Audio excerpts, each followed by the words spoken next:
I think I'll ask people to indulge me in a slight change of pace here. I'll try to attempt something like a Shafi Goldwasser tempo because I have several points I want to get through here. But I'd like to start by pointing out that I first got to know the Payne family a little bit after Chris in 1974. And I'd like to congratulate Charlie Walcott on being a catalyst for so many of these initial Roger connections. I was spending the summer.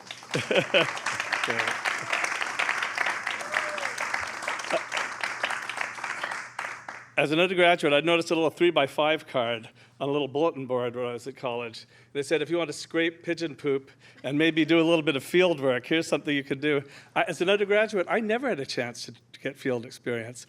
And Charlie, your 3x5 card was the first opportunity I saw. This, as was mentioned, this was in Lincoln, Mass. It happened to be next door to the Paynes. And I had heard that the Paynes had a singing group, and my family loved singing. And they were remarkably generous to let me join without an audition to their singing group. And the phone rang one evening while we were singing, and to all of our annoyance, Roger stopped singing and went to answer the phone. This was something that he just would do. He would welcome in the chaos of the outside world any time. When Roger came back, he told us he needed to hire a caretaker for their whale research camp in Patagonia. Unlike Chris, I didn't blink an eye. I immediately volunteered and said I would love to have a try. And you've heard about the remarkable Payne whale camp in Patagonia. The photo that Daniela showed was from 2009. Look how similar it was in 1974. It's gotten a whitewash, but I think that's about it. But Daniela, you lost something by staying at the hotel in Puerto Promedes. This doesn't look, it's not very prepossessing, this house, but this was a place where humans were intruders. We were in the world of the wildlife, and we were temporarily visiting their world.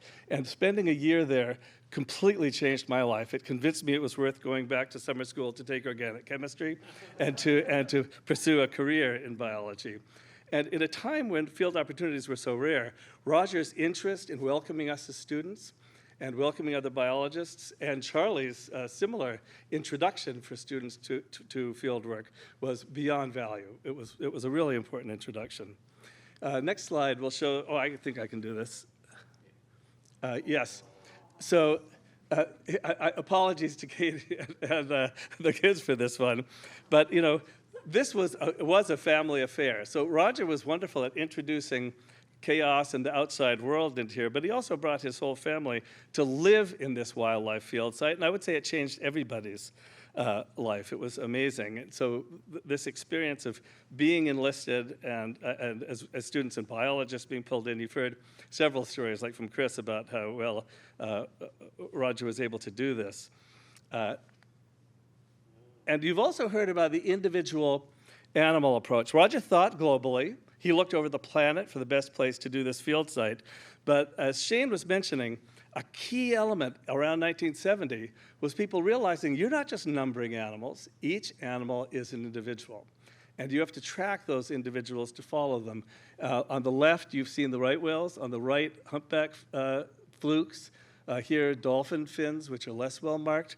Almost, you don't need to tattoo animals to mark them. Almost all animals have natural markings. You just need to be attuned to them as individuals. It may seem like a small step in this modern technological world, but establishing long-term studies of identified individuals is a core element of all of its work, including Project CETI. So I think this was a very important contribution that many biologists, including Roger, introduced to our field around 1970. Roger also developed land-based whale tracking methods. Chris mentioned the Chris hut. Here's Roger and Katie in the Chris hut making observations. A theodolite there up high allowed you to look over a big area and measure the angle down to the whale to pinpoint their location. And as mentioned, this allows you to track movements over hours and over kilometers of a sort that a biologist watching in real time would never pick up. It was very important. And adding sound, this is one of my dissected sonobuoys, Chris. Here's some sonobuoy hydrophones duct taped to a stake with a cable going through hose to come back for us to be able to record the sounds of the animals. And this was enough to open up an acoustic world and the right time scales for the small right whale scale. I then, after my field work in Argentina, Roger and Katie were kind enough to welcome me to analyze acoustic recordings for my senior thesis. I was particularly interested in evidence that marine mammals learn to imitate sounds. And as we as a group discussed how humpback song changed from year to year in Bermuda, where they migrated by, we were interested in finding sites where you could study the song change within a season. And again, Roger looked globally, found a field site in Hawaii in the wintering ground where it was relatively easy to access the whales. And this was where I conducted my PhD thesis research. You heard Hal mention that Katie was often the glue holding together the chaos that Roger introduced to the house. I also want to mention Katie's skill at looking at the details of humpback song. Here's some examples of changes month to month in the songs of humpback whales in the 1970s. These are Katie's tracings of a spectrogram of humpback song. And it may seem like a trivial thing, but this is picking up the key elements of the sounds to pay attention to. Sort of like when a great bird painter paints a picture of a bird, that may show you the key marks that are important while cutting out the things that aren't. And Katie it was very important for those of us studying song change in trying to identify what are the elements you want to quantify. This is an artistic representation, but she was equally important in setting the judgment for how to quantify song changes. And if you look at the top, you may see some sounds that I'll just imitate quickly, like a ooh, whoop, whoop, that looks sort of like R's and J's. And as time goes on during that year, there are fewer R's and more J's. Whoop, and if you look at month by month, I don't know why that's doing that. Let's go back. Well, I won't stay on this long time, but J's were popular and then became less popular as time went on. And this kind of detailed look at how song changes was very important for demonstrating that humpback song has to be learned. I think the best evidence we have for any marine mammal where data comes from the wild, that these animals have to use vocal learning, comes from humpback song. And it's due to the level of detail that Katie was able to provide and help us in doing these kinds of analysis. You've heard about Roger's interest in overhead observation. He chose the cliff hut because that was a land base that was high. And here's a case in the 1970s. He heard about an airline pilot who was willing to have a hot air balloon towed behind a boat. And it provided an amazing way to be able to watch whales from up above, to watch humpbacks. Unfortunately, nobody really thought, how do you actually recover a hot air balloon from as it's being towed by a boat? And I can tell, luckily nobody was harmed in this adventure. But this is the one and only case I know about whale observations from a hot air balloon towed from a boat. Again, Roger had a strong focus of a goal he was looking for throughout these decades, and luckily technology has provided the answer, but he was courageous and innovative in trying anything, including the things that didn't work. On the left, I'll just say what Chris was saying here about long-range propagation of low-frequency calls of fin and blue whales. I'll just put a slightly different view on it. To me, the thing that Roger did was in the early 70s, when to all of us field biologists, it was clear it was crazy to say that whales could hear each other 1,000 miles away. He went to underwater acousticians who understood the physics of how sound propagates in the ocean. And he then explored the math with them that on the left you can see this is a plot of depth versus range. The sound rays emanating from a source, as they go down, will refract upwards because of the increased pressure. And as they go up near the surface, they'll refract downwards because of the increased temperature. So they will go for a very long way because they don't interact with the loss on the bottom of the surface. This was a key thing that was known by the navies of the world before this time. They weren't talking about it very much. And it certainly is outside of our intuitive view of our own senses. But I think that it's very important, at least a lesson I learned from Roger, was do the math if it's outside of the ken of your experience. And if you can't do the math, talk to somebody who does the math. I'd like to credit Chris for having the stamina to be as skeptical as we all were at the time when it was initially suggested, to find out about the telescope, and to actually be able to give us measurements of a blue whale recorded 1,000 kilometers away from the whale. Think about it. Before this system was available, how would you have tried to find out that you're recording a whale 1,000 kilometers away? You can only get these observations, just like in astronomy, by having a well-developed theory, having a clear expectation of something completely out of the can of our normal imagination, and designing a way to study it. And I think that Roger provided us with an impetus, and people like Chris have carried this on to really important results. Another point he made, as the sound spreads initially from the whale, it spreads in all 3 dimensions. Then it concentrates, and you have very limited loss. This shows loss of 180 dB source level sound as it goes out 1,000 kilometers to be not detectable at a noise level of 90 decibels. If the shipping noise elevates the noise level 20 dB, which has been known for a long time, that brings you down to 10-kilometer range. This is a back-of-the-envelope rough number. That Roger was really concerned about the potential this might have impacting reproduction. And I was equally concerned, but wanted to make some measurements. And this was part of what led me to want to develop an acoustic recording tag that could record sound at an animal, both the sounds the animal makes, that was my initial curiosity-driven interest, and the noise that affects their behavior. Susan Parks, a student of mine, measured the noise level, this is on the x-axis of many tagged right whales, and then just before they made a sound, and then measured the loudness of the sound.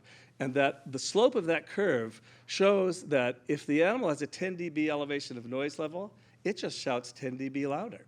When a right whale's making a contact call to keep in contact with its calf, it's not going to accept that reduction in detection range. It's just going to work harder to maintain it. And there are some situations where they can't do this, and reduction in range is important.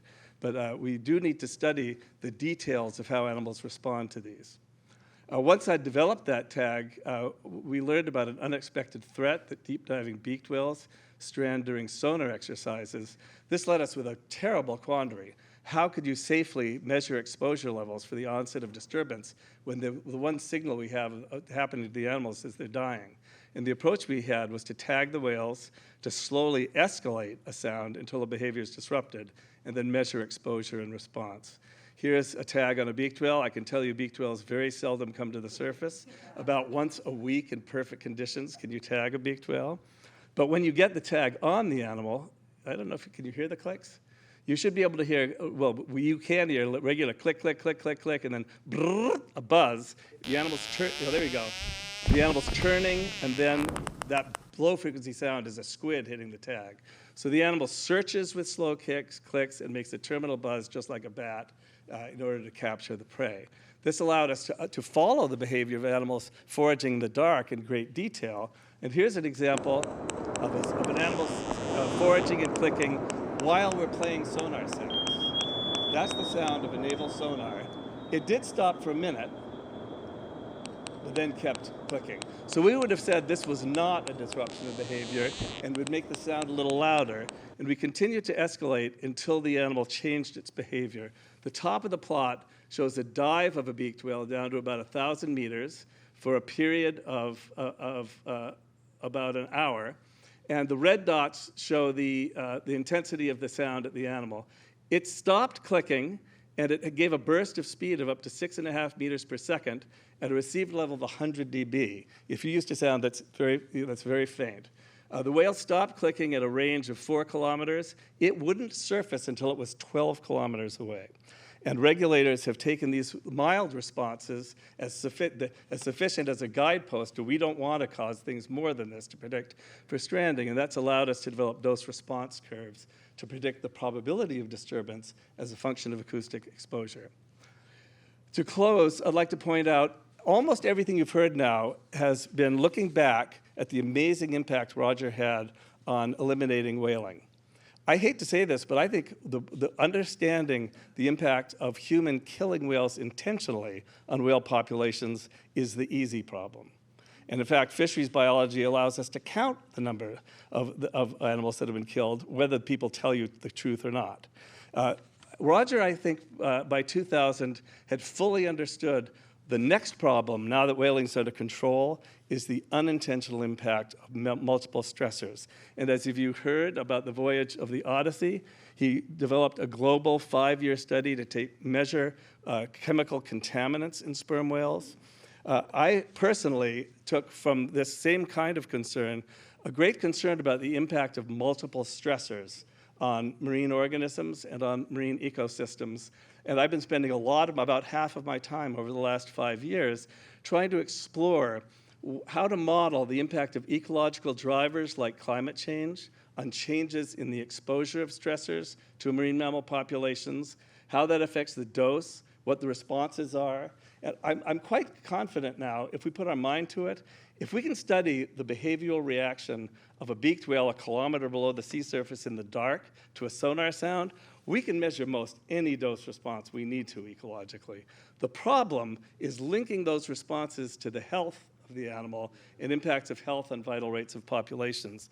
Every one of these X's marks an interaction between these areas, and I'd like to say one of the great basic scientific problems or applied scientific problems of our age and of our children's age is going to be trying to anticipate what the impacts of all of the terrible things we've done to change distributions of stressors. And once we find populations in decline, what are the stressors to reduce? How can we reduce what stressors in order to bring ecosystems and these populations back into a healthy status? And I'd like to thank Roger for basically introducing me to this whole chain and for an early recognition of this problem of multiple stressors.